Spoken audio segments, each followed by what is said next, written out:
Despite what the internet is telling you, it's possible to avoid the expensive and often soul-sucking experience of behemoth retail. Here to share some ways to avoid the Black Friday blues, we're joined by Suzanne Pickett, an artist and executive director with the historic Eastside Community Development Corporation. Good morning, Suzanne. Welcome back. Good morning, and thank you. Rona Brinlee, owner of the BookMark in Neptune Beach. Good morning, Rona. Thanks for having me. Virginia Chamlee, thrifting guru and author of Big Thrift Energy, the art and thrill of finding vintage treasures. Good morning, Virginia. Good morning. Thanks for having me. Thanks for being here. And Erica Spada, director of volunteer and community engagement with the United Way of Northeast Florida. Hey, Erica, thanks for being here. Hey, I'm happy to be here. So, Suzanne, your group is hosting a holiday market. It seems to embody a lot of what we're talking about today. Talk a little bit about the impact just of supporting small businesses and a little bit about what those businesses are that are going to be involved in your event. Thank you. Good morning, everyone. So we are hosting Black Arts Magic Holiday Market. This is our fourth year that we'll be hosting it, but it's the first year that we'll be having it on A. Philip Randolph Boulevard in the Eastside. And it's a market of fine art and gifts, most of them handmade, created by local artists and artisans, clothers, authors. So we're really excited about the opportunity to help everyone shop small in the community, support the Jacksonville economy, and also support local artists and local creatives. You are a local artist and, no stranger to the fact that it can be difficult reaching an audience, making sure that people are able to see but also purchase your stuff. And so how do you involve other artists and artisans in this event? How do you choose them? We sent out a request for artists, a call to artists to participate in the Black Arts Magic event. We're also having a small pop-up for Florida Avenue Main Street. So we partner with other organizations to get the word out, post social media. And of course, today we appreciate coming on to help people, learn the importance of supporting arts and supporting small businesses in the community. So, Rona, obviously, you are a small business in the community. How long has the BookMark been around now? 35 years. Wow. Yeah. Yeah. Young That's for a great. person, old for a bookstore. Old for a bookstore. And I mean, for a bookstore, particularly in Neptune Beach, I feel like so much of the area that is now just this booming town center sort of area is built around your success as a bookstore. Because you were, one of not that many retail operations that long ago. Right. Yeah, we have some staying power. And I've always thought of the Beaches Town Center as having some kind of synchronicity where everybody should get made better off by the fact that everyone else is there at the same time. So if you go to dinner, then you can come shop at the bookstore. If you come to the BookMark, you go to dinner afterwards or to lunch or whatever, or coffee, whatever it is. So I think it's a good synchronicity. So one of the things that we asked you to do today was to bring this giant armload of books, and we have them stacked up along our window here, but we also have some of the book covers that we can show. I wanted to start just because a lot of people have kids on their gift list that they have to address this year. People enjoy giving kids books, and it can be difficult sometimes to sort of find the right thing, the right gift. Will you start by talking to us a little bit about some of the holiday gift books that you've chosen? Sure. So I brought two in, and just to back up for a second, that's what we love doing in all small businesses and everybody here, that notion that you match a person with what makes sense for them. It's not just coming in and doing a big land grab or something and then going to the cash register. So the two I brought today were the Christmas Sweater, which is by Jan Breton. We're very excited. She's coming to the BookMark on Sunday, December 14th at 10 in the morning, and it's just huge when she comes. It's hundreds of people. And this is about a sweet pug who gets a Christmas sweater knit for him, and he loses it, and the adventure of trying to find it. And we are partnering with the Coastal Pug Rescue, and they're going to have, dogs that people can adopt. And we're going to have a contest, take a picture of your pug in a Christmas sweater and win a prize. Oh, wow. You have to take some video of you trying to wrestle your pug into the sweater in the first place. Oh, that would be good. That would probably help you win. Absolutely. Yeah, don't give away too many tips. And the other one is Schmelf the Hanukkah Elf, which is not brand new this year, but I love it because Hanukkah and Christmas overlap this year. So this is kind of like the Jewish Christmas book where, Schmelf the Elf discovers that there are people on Santa's that aren't on Santa's list because they've, quote, not been naughty, but they're not on the good list, but it turns out that they're Jewish. And so Santa has to explain to him that, he's Uh-huh. kind of newish. These kids are Jewish. And Uh-huh. so he becomes the Hanukkah elf and he can take presents to the Jewish kids while Santa's taking presents to everyone else. Well, I mean, one thing you say, it is helpful to have targeted books and to be able to talk to someone at the bookstore about the Yes. people that you're shopping for. I mean, one of the great things is also being able to sneak a few books into the bin for yourself, right? Absolutely. I always say, as long as it's 2 to 1 in the holidays, you buy two for others to one for you. It's impossible. If you go shopping, it's not, it's unfair to expect that it's all nice giving. Virginia, I want to bring you into the conversation because you are, by training and expertise, a kind of a thrifting guru. You have written the book on thrifting, but you have a marvelous internet presence, particularly Instagram. Thank You do thrifting all over, really, the country, but do. you are based here in Northeast Florida. So, first of all, tell us a little bit about what, if you had to choose kind of your top gift thrifting suggestions for people when they're headed out. Are there some strategies that they can begin if they want to do some sustainable gift giving? Absolutely. Well, I think I'm of the mindset that you can find anything at the thrift store. And certainly, I think books are a great gift. If you want a book, you should go to the BookMark first. But maybe if you want a vintage book, like a big vintage art book or a coffee table book, I think that can be a great gift, Mhm. particularly if, you have someone on your list that loves art or architecture or travel. Mm-hmm. I think vessels are another really good Vessels. gift object. I love stuff that holds other stuff. Uh-huh. So, things like ashtrays, catch-alls, vases are great, especially if you're going to maybe a dinner party. You want to bring flowers. How Uh-huh. nice to sort of make your own floral arrangement and put it in a vintage vase, which you can find at your local Goodwill for like $5 or $10. Art also, I think art is so expensive typically, and you can find, certainly local art at great art shows. But, if you have someone on your list that collects vintage art, thrift stores are a great place to find You that. found some really amazing pieces I of have. art, and you make art. You I are an do. artist yourself, I so you am. sell art, and Yeah. so how do you keep an eye for what is good? I mean, there's art that has probably not that everybody would desire, that sort of has, maybe a lesser luster. Well, I like bad art too. You do? Okay. I love weird stuff. So, I think with art, the main thing is you want to buy things that are original or at least numbered. I think oftentimes people will see a poster and they'll think, oh, this is a really good find because I did a Google image search and it looks like, this is a priceless Picasso. And it's like, actually, that's a Picasso poster from Amazon. So, it's a good idea to just get accustomed to looking very closely. The thing about a thrift store is you can look and touch and feel. Mhm. So, check to make sure there's actually paint on the canvas. And look, it doesn't have to be worth a lot in the sense of, financial or monetary value. It just has to be worth something to you if it brings you joy or if it's something really fun and funky. One of my favorite things to thrift is like children's art projects. So, Oh. really fun vases that you can tell a kid maybe made in art class or just like a fun abstract painting of a fish or something and a kid made it, but in a beautiful vintage frame. That can be a great gift and it can look really good on your wall. I've seen on your posts where you kind of, I think with some irritation, will be shopping with someone, they'll be like, "Well, yeah, but where are you gonna put it?" And do you have to have something in mind when you buy some sort of art piece or, kind of structure, sculpture? Do you have to have a place in mind to put it, or do you just No. sort of build up a space around it?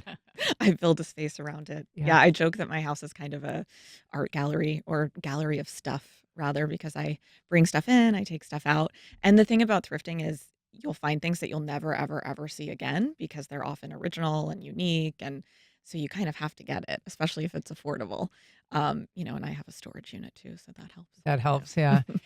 Erica Spada, I want to ask you about, nonprofit giving, because Mhm. there has been a trend in recent years where people gift their loved ones or their friends something that is a gift to a nonprofit, basically a tribute gift or a gift in their name. Absolutely. Um, is that something that people typically do with United Way? Is that something that you see an uptick in? It's something you see every once in a while. I think we haven't, at least at United Way, haven't seen an uptick in it recently, but it's something that does happen because it's a great way to honor what a person's passion was, as well as connecting with your community and improving your community at the same time. And so if there are particular interests that somebody has, like if they're, into nature or if they're into um, the environment, if they're into I don't know, I'm trying to think of like some opportunities that people might have to choose an appropriate I think of, World Wildlife Fund has done this thing where Hmm. they have created these little stuffed animals, and so if you kind of symbolically Oh, adopt an yes. animal, they'll send you a little stuffed animal in its image, and you Hmm. can kind of um, achieve two things. I don't want to say kill two birds with one Yeah, stone in you this have a particular physical reference, but thing yeah, as right, well as right, right. a monetary thing. Yes, particularly like larger nonprofits that are national and things like that.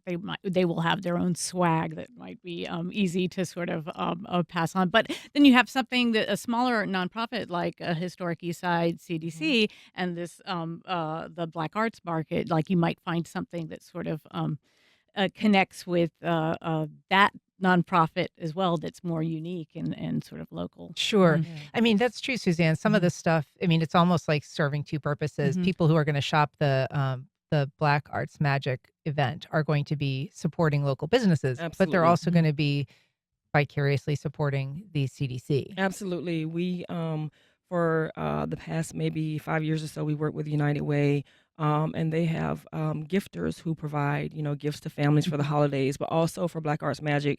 When you make a purchase, a portion of that purchase goes to the community work that we do in our efforts to restore and revitalize the East Side neighborhood. Yeah. So it is shopping with a purpose. I Hmm. was interested to see, Erica, that there is a lot of research that's been done into the benefits of giving. Hmm. And not just in the sense that, it's a kind of a community good or it can be a nice gesture if you want to adopt a manatee, say, Hmm. for your friend who loves manatees, you can do that and make a donation to the Save the Manatee Club. But also just selfishly, it's actually kind of a gift to Absolutely. yourself. Talk a little bit about what we've learned in terms of the benefits health, psychological benefits of being of of giving through nonprofits or charities. Absolutely. I work in volunteerism, so that's sort of another form of giving, and there's a lot of research on that about how it improves mental health, the sort of that connection, and it's similar. I mean, you don't have quite the same social aspect as you would with volunteerism, but giving does sort of connect you to your community, and it is that connection that sort of improves mental health, especially in these days it Yeah. can be a little Yeah. difficult. So there is definitely a correlation, and you're also speaking to your why a little bit. If you feel a little adrift, knowing what your passions are and sort of connecting to that automatically has a resonance. I Hmm. was seeing too that there is, in terms of the physiological response, that there's kind of this endorphin surge that Yes. happens. Yes. They've found that giving and nonprofit charitable giving, philanthropic giving lowers your blood pressure, and it Hmm. actually can like reduce your risk of death from stress associated or anxiety associated illnesses. Yeah, absolutely. It sort of kind of correlates to that gratitude, that feeling of gratitude that they often say that you should sort of tell yourself to sort of uplift yourself, and so that's actually all part of it. You're reminding yourself that there is good in the world, that there Mhm. are people out there who care, that you are one of those people that care. Mhm. So it's sort of a series of thoughts that kind of uplift you when you're giving like that. Yeah. Yeah.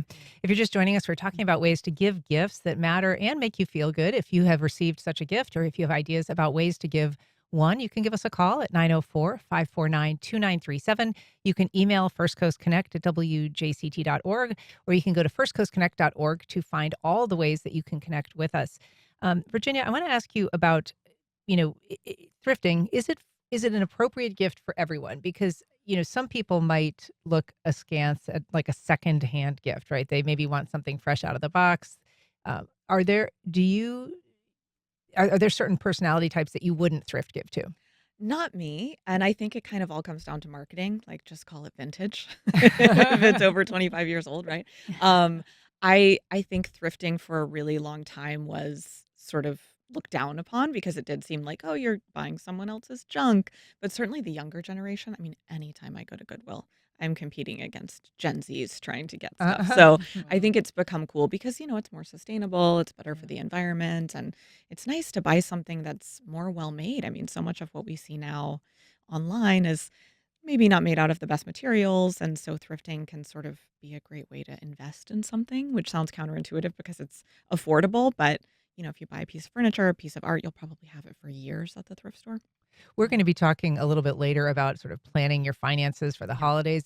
And one of the things that we're going to talk about is, trying to make a gift list and go out with some sense of preparation as to who you need to buy for.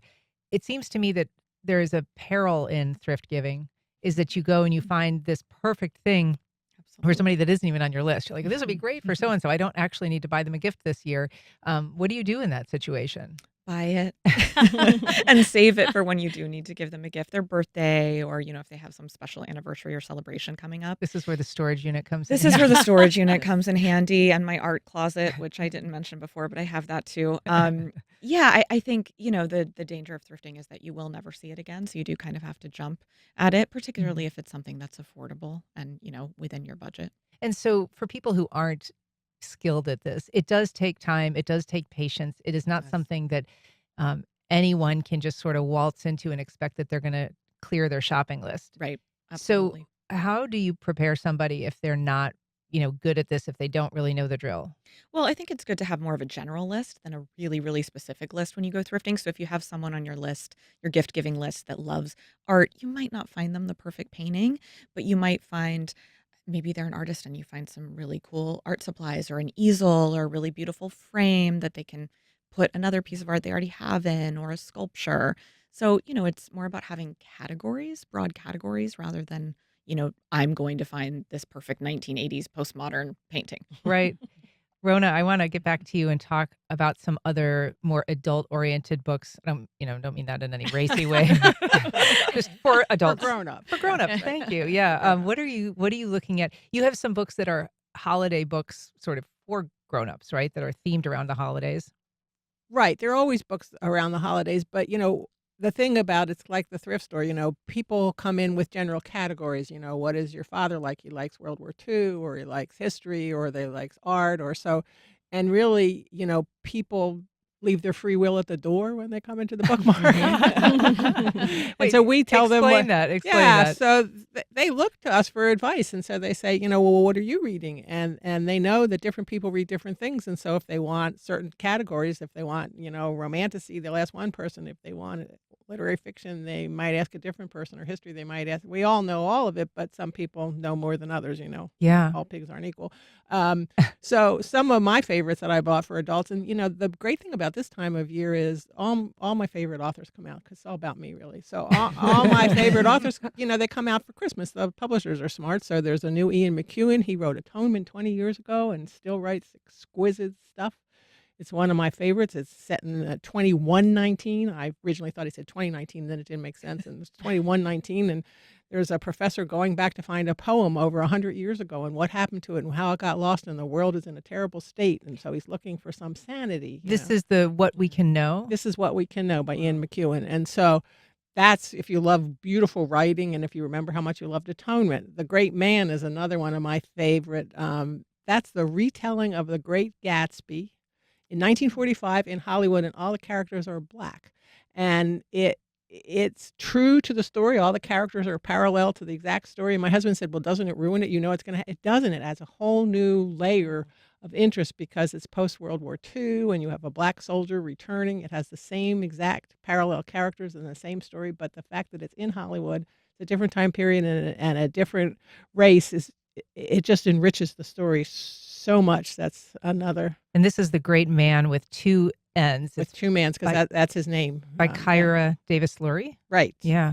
And so that is an interesting. There has been kind of this trend we've seen of books that are like James, that there are books that are in the canon that have been reimagined Yes. and revisited. And Yeah, retellings are hugely popular now. So, but it's fun, it's kind of like in the old days when you could tell the Arthurian legend from the point of view of women, Yeah. so Mist of Avalon. So this is a long tradition, but it's gotten even more. All the myths are being retold, sometimes in modern times, sometimes just in a different place or in a different world that's created by fantasy.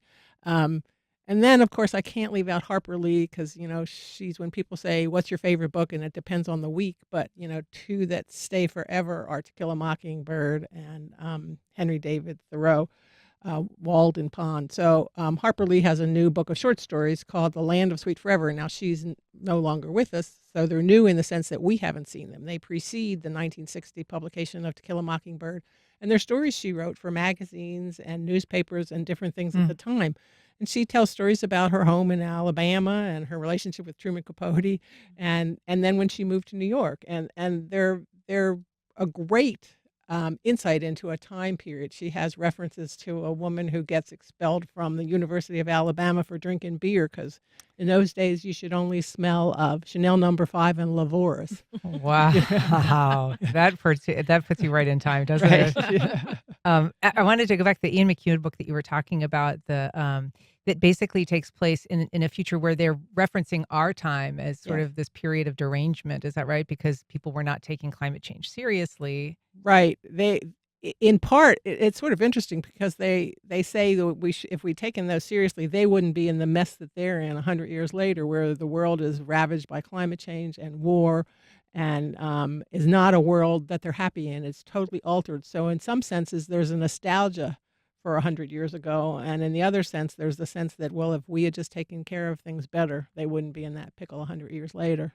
Yeah. My Ian McEwan favorite is Nutshell, which is a Oh, very it's fantastic. short and readable, and I think makes a great gift for whatever purpose. But you also have on your list The American Revolution, which has been airing on PBS, the Ken Right. Burns series, which is kind of epic. And some folks I've talked to have been a little overwhelmed by just the quantity of information. So I'm curious about that recommendation as sort of a companion read for the series to, kind of pull it together or help people reflect on it and not feel like they're drinking from a fire hose with the, so much information. It is a lot, and I've been watching it, and it is a lot to take in, but it's so much new information, and it's so fascinating. And what he really excels in is matching the pictures with the story.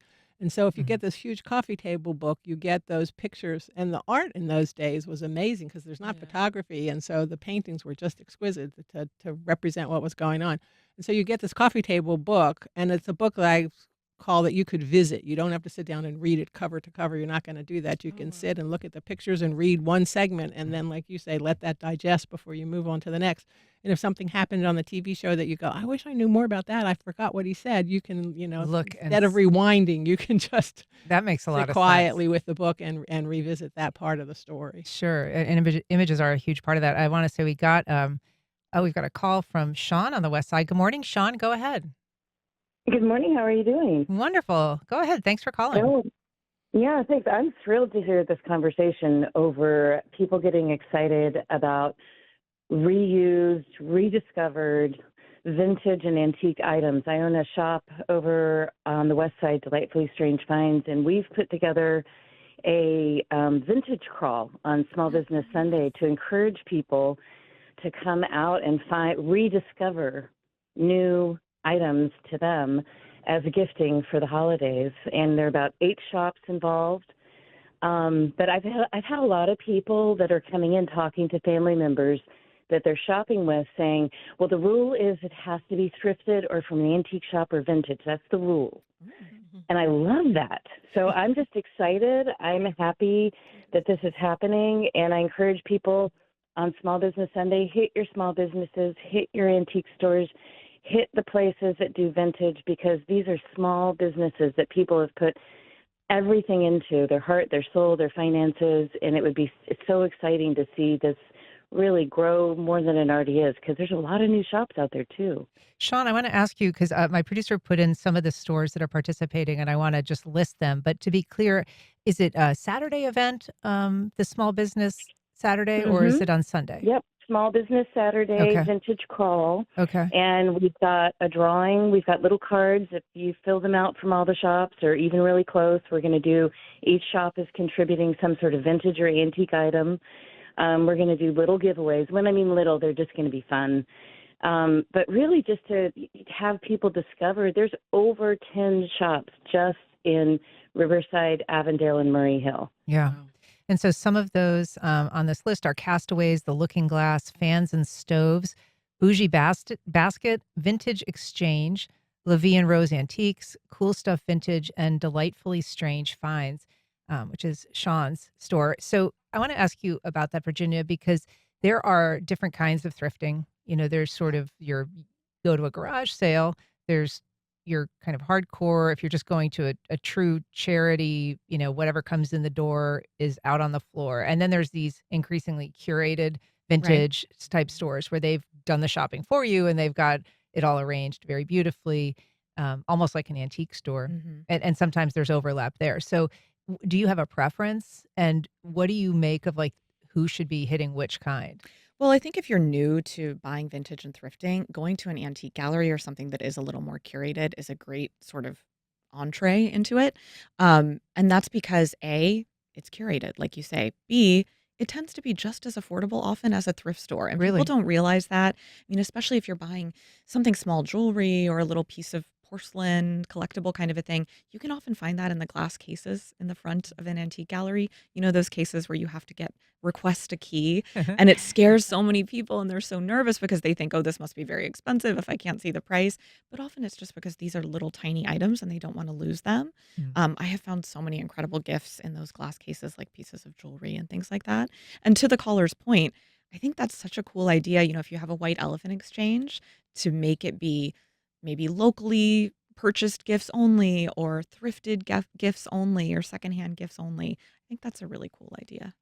I want to ask you about that because, Suzanne, this is, you know, something like this West Side, vintage and antique store crawl Mhm. can really help focus target dollars in an area.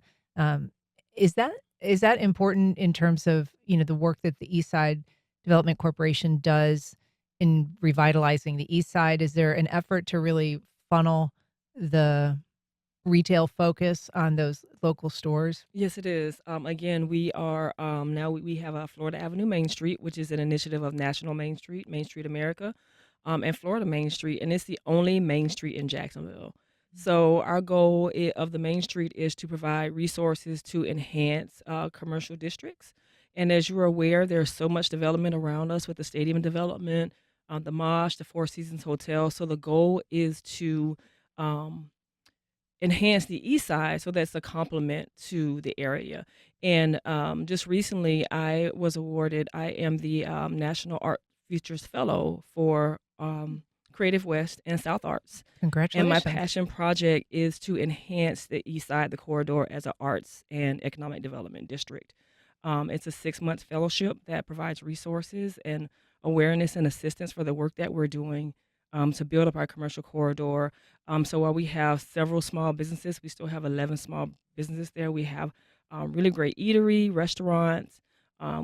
We still have our local businesses, a t-shirt shop, barber shop, hair salon, our cultural center as well at 928 Philip Randolph Boulevard. We have the Brotherhood across the street. We have the Melanin Collaborative Group, which is having the Melanin Market actually on that Friday along the avenue. And it is the new name, well, not so new, but since 2005, is 8 Philip Randolph Boulevard, but it's historically Florida Avenue. Mhm. And Florida Avenue was that self-sustained African American community, which we're trying to get back to that with the development that's happening in the East Side. So it is very important. Erica, I want to ask you about your own experience in terms of gifts that have either been memorable that you've received or that you've given that really stay with you. Because I feel like there are those kinds of gifts that we've all gotten or given at one point that really did feel like they were unusually special. Oh, of course. But actually to speak to what Suzanne and what you were saying about the thrift stores.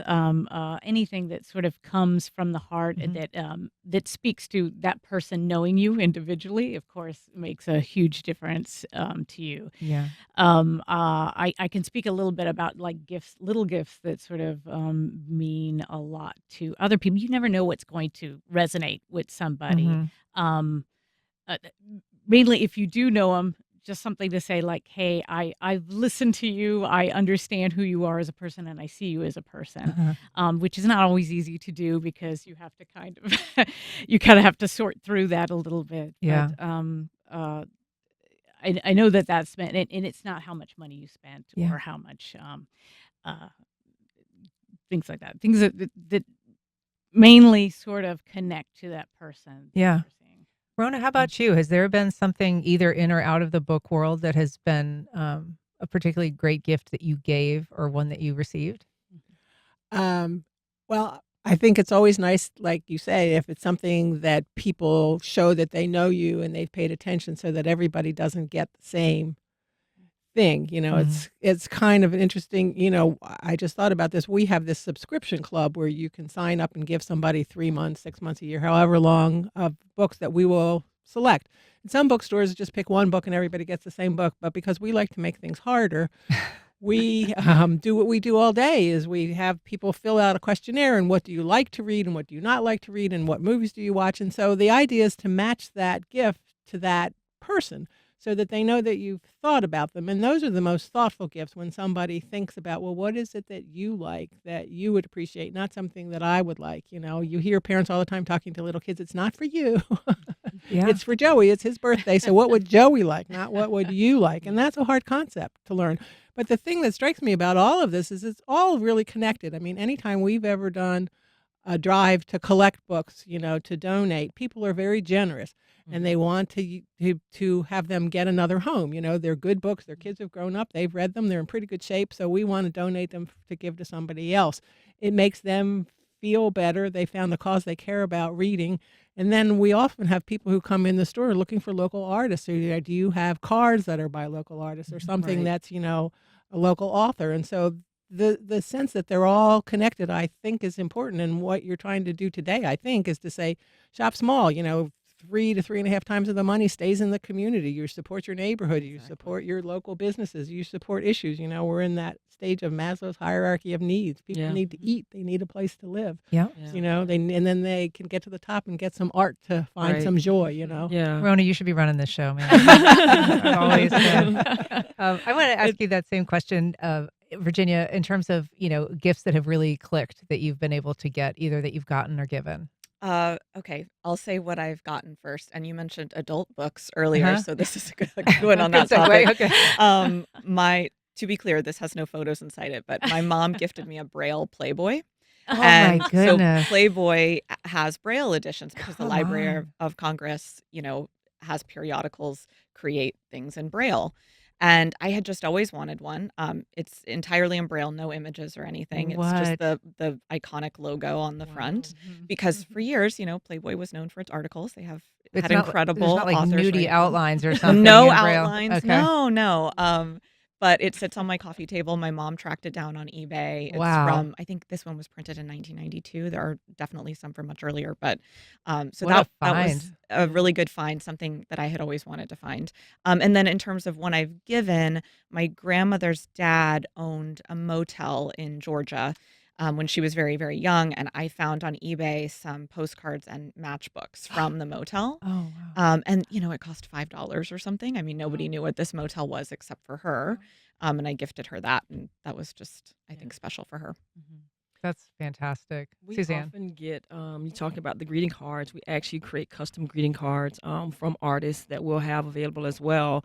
But the gifts that we get from United Way, whether it's a snack pack or a small gift, they often come with a custom greeting card. And those are really well received by the recipients. They love that someone has intentionally and authentically thought of them to create that greeting card or design that snack pack. And it's very important. So it does mean a lot when it's much more personal. Yeah. Well, I'd be remiss if I didn't say, of course, one of the nonprofits in the world is WJCT. So that is something that people can also consider when they're thinking about their um, charitable giving. But you guys have been great guests. Thank you so much for being here today. It's a pleasure talking to all of you. Rona Brinlee, Virginia Chamlee, Erica Spada, Suzanne Pickett. Thanks a lot for doing this today. Have a great Thanksgiving holiday. Thank you. Thanks Happy for having us. Thanksgiving, everyone. Happy Thanksgiving.